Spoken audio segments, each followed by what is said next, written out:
العالمین والصلاۃ والسلام علی رسولہ الامین اما بعد۔ آج کا سبق، اس میں بھی اللہ تبارک و تعالیٰ نے جنت کا ذکر کیا ہے اور جنت کی نعمتوں کا ذکر ہے۔ فیہا، اس جنت میں، عین چشمہ، جاریہ جاری، فیہا عین جاریہ، اس جنت میں ایک بہتا ہوا چشمہ یا ایک جاری چشمہ۔ تو چشمہ یہ اس میں جنس ہے، اس سے مراد چشمے، یہ جنت میں بہتے ہوئے چشمے ہوں گے جو جنت کی خوبصورتی کو مزید بڑھا دیں گے۔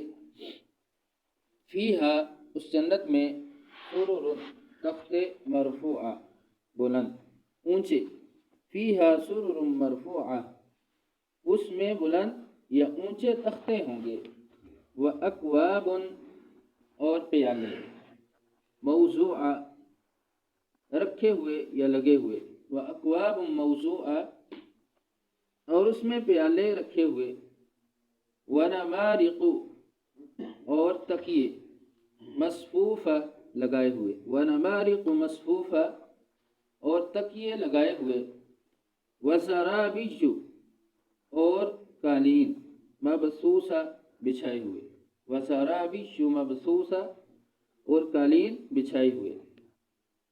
یعنی یہ اللہ تعالیٰ نے جنت کی نعمتیں بیان کی ہیں، اور جنت میں جنتی لوگوں کے لیے، ان کی عزت، ان کے اکرام کے لیے یہ سب کچھ کیا جائے گا کہ وہاں پہ چشمے بہتے ہوں گے، تخت لگے ہوں گے، اور سامنے پیالے سجائے جائیں گے، تکیے لگائے جائیں گے، اور بہترین اعلیٰ عمدہ قسم کی قالین بچھا دیے جائیں گے۔ تو یہ سب کی جنتی لوگوں کی عزت کے لیے، ان کے احترام کے لیے اللہ تعالیٰ یہ سب کچھ کریں گے کہ وہ تختوں پر بیٹھ کر، اونچے اونچے تختوں پر جنت کا نظارہ کریں گے۔ اونچائی سے، بلندی سے کسی چیز کو دیکھنا، یہ مزید انسان کے اندر ایک خوشنما چیز پیدا کرتا ہے، اس کو خوش کرتا ہے کہ وہ اونچائی سے چیزوں کا نظارہ کرتا ہے۔ تو جنت میں وہ تختوں پر بیٹھ کر یہ جنت کا نظارہ کرے گا، اور ہر چیز بہترین اللہ تعالیٰ نے جنتی لوگوں کو عطا کی ہوگی۔ تو یہاں پر اس سورہ میں اللہ تعالیٰ نے کتنی بہترین ترتیب لگائی ہے کہ پہلے جہنم کا ذکر کیا، لوگوں کو ڈرایا، غفلت سے بیداری، ان کے لیے تنبیہ اور ڈر ہے۔ پھر اس کے بعد اللہ تعالیٰ نے جنت کا ذکر کیا، جنت کی نعمتوں کا ذکر کیا، ایک امید، اور امید کے ساتھ نیکی کی طرف بڑھنا۔ پھر اس کے بعد اللہ تعالیٰ نے اپنے قدرت الہی، اپنی عظیم الشان بڑی بڑی 4 نشانیوں کا ذکر کیا ہے کہ اس پر غور کرے۔ افلا، کیا نہیں، ینظرون، وہ دیکھتے، الی الابل، اونٹ کی طرف، افلا ینظرون الی الابل، کیا نہیں وہ دیکھتے اونٹ کی طرف، کیف، کیسے، خلقت، پیدا کیا گیا، افلا ینظرون الی الابل کیف خلقت، کیا نہیں وہ اونٹ کی طرف دیکھتے کہ وہ کیسے پیدا کیا گیا، وَإِلَى السَّمَاءِ، اور آسمان کی طرف، کیف، کیسے، رفعت، بلند کیا گیا، وَإِلَى الْجِبَالِ، اور پہاڑوں کی طرف، کیف، کیسے، نصبت، نصب کیے گئے یا کھڑے کیے گئے، وَإِلَى الْجِبَالِ كَيْفَ نُصِبَتْ، اور پہاڑوں کی طرف کیسے نصب کیے گئے، وَإِلَى الْأَرْضِ، اور زمین کی طرف، کیف، کیسے، سطحت، بچھا دی گئی، وَإِلَى الْأَرْضِ كَيْفَ سُطِحَتْ، اور زمین کی طرف کہ کیسے وہ بچھا دی گئی۔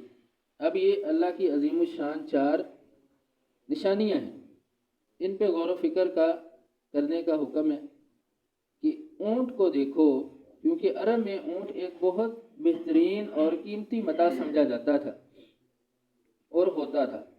جب ایک شخص سواری کرے اونٹ پر، صحرا میں ہو، آسمان کی طرف، آسمان کو چھت دیکھے، چاند، ستارے، سورج، یہ ساری چیزیں اللہ کی نشانیاں ہیں۔ پھر پہاڑوں کو دیکھے، زمین کو دیکھے، ہر چیز کو دیکھے، تو پھر اس کو یہ بات سمجھ آتی ہے کہ یہ اتنی عظیم چیزیں اگر کسی ذات نے ان کو بنا دیا ہے اور ان کو مقرر کر دیا ہے، تو ایک حقیر سے انسان کو دوبارہ پیدا کرنا اللہ کے لیے کیا مشکل ہے؟ کیا وہ ان کو نہیں پیدا کر سکتا؟ یعنی اللہ کی قدرت الہی پر دلیلیں ہیں کہ اللہ کی ان نشانیوں کو دیکھ کر غور کرو۔ فذکر، پس تو نصیحت کر، انما، بے شک، انت، تو، مذکر، نصیحت کرنے والا ہے۔ فذکر انما انت مذکر، بس تو نصیحت کر، تو نصیحت کرنے والا ہے۔ لست، نہیں ہے تو، علیہم، ان پر، بمسیطر، محاسب یا مسلط کیا ہوا۔ لست علیہم بمسیطر، نہیں ہے تو ان پر محاسب، حساب لینے والا۔ یعنی آپ صلی اللہ علیہ وسلم کو کہا گیا، حکم عام ہے کہ ایک داعی کا کام ہے نصیحت کرنا، بات کو پہنچا دینا۔ اب زبردستی کسی کو کسی نیکی پر لگانا یا اس کو مسلمان بنانا، یہ اس کا کام نہیں ہے۔ یہی اللہ تعالیٰ نے بتایا، واضح کیا کہ تو نصیحت کر، نصیحت کرنا تیرا کام ہے، اور ان کا حساب لینا کام نہیں ہے۔ حساب کون لے گا؟ الا، مگر، من، جو شخص، تولا، منہ پھیر لے گا، وکفر، اور انکار کرے گا۔ الا من تولا وکفر، جس نے منہ پھیر لیا اور انکار کیا، فیعذبہ اللہ، فیعذبہ، اس کو عذاب دے گا اللہ، اللہ، العذاب، عذاب، اکبر، بہت بڑا، فیعذبہ اللہ العذاب الاکبر، اس کو اللہ بہت بڑا عذاب دے گا کہ جو منہ پھیر لے گا اور انکار کرے گا۔ ان، بے شک، الینا، میری طرف یا ہماری طرف، ایابہم، ان کا لوٹنا ہے۔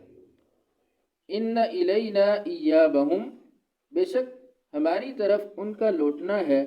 ثم، پھر، ان، بے شک، علینا، ہم پر ہے، حسابہم، ان کا حساب۔